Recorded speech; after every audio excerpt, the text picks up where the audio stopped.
Miss Universe 2012 first runner-up Janine Tugonon na mamroblema sa skin condition ng kanyang 4-month-old na baby.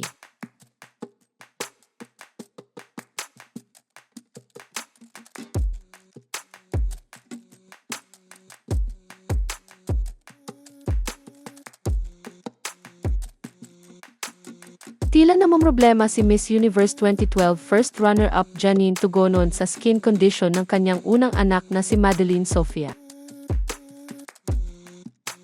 Ilang buwan pa lang kasi mula nang isilang niya ang kanyang unang anak ay bigla itong nagkaroon ng eksema. Ayon sa WebMD, ang eksema ay isang kondisyon na nagdudulot ng pangangati, pantal, dry patches, at impeksyon sa balat. Kamakailan ay ipinagdiwang ni Janine ang 4th month ng kanyang first baby.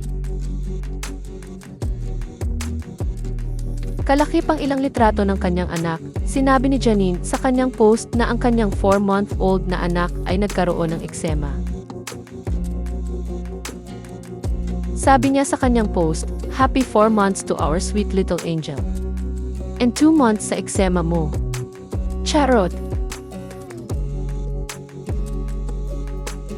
Inamin din ni Janine na nakaka-frustrate na raw ito at mas lalong nairita ang balat ng kanyang anak. Sinabi rin niya sa kanyang post na excited na raw siyang ipatray sa kanyang anak ang mga solid foods at purees. Anya, medyo frustrating na and mas na-irritate na siya recently. Gonna try new stuff soon. Hay! Prayers na lang na ma-outgrow niya. Can't wait for her to start trying solids and purees soon. Kasama sa caption ng kanyang post sa Instagram ang mga hashtags na #motherhood, #motherhoodproblems, at #eczemaproblems. Matatanda ang isinilang ni Janine si baby Madeline Sofia via cesarean section noong November 2024. Inamin niya na mas mahirap umano ang magpa-breastfeed ng sanggol kaysa sa pagbubuntis at panganganak. Anya, for me, it was more difficult than the pregnancy, the CS and CS recovery.